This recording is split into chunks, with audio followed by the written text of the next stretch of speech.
तो चलो बनावीए आज एकदम टेस्टी और चटाकेदार चवाणानुं शाक बनावा। मैं अहींया वघार माटे राई, जीरु, લીમડો લીધેલો છે, હિંગ લીધેલી છે, ડુંગળી લીધેલી છે, ટામેટા લીધેલા છે, 1 વાટકી જેટલું દહીં, આદુ લસણની પેસ્ટ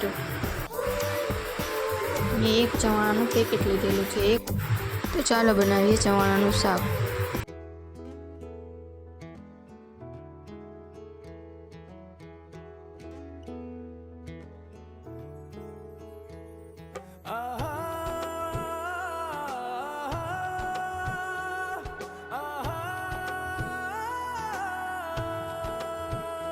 दिल ये कहता है तेनू वेखी जावा, एक पल भी ना नजरा हटावा, तेरी गलियां विच दिल वसदा है, तेरी गलियां विच दिल वसदा।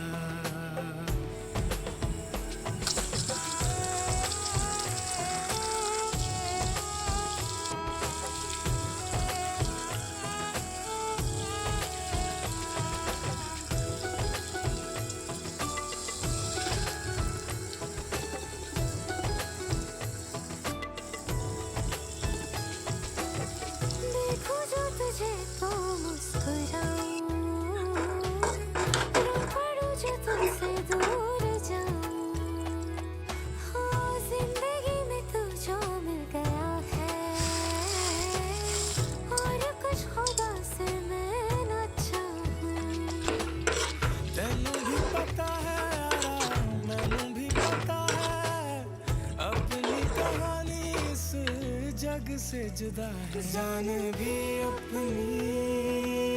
तो रेडी है आपणुं एकदम चटाकेदार चवाणानुं शाक। ट्राय करो गरमा गरम फुलका रोटी साथे।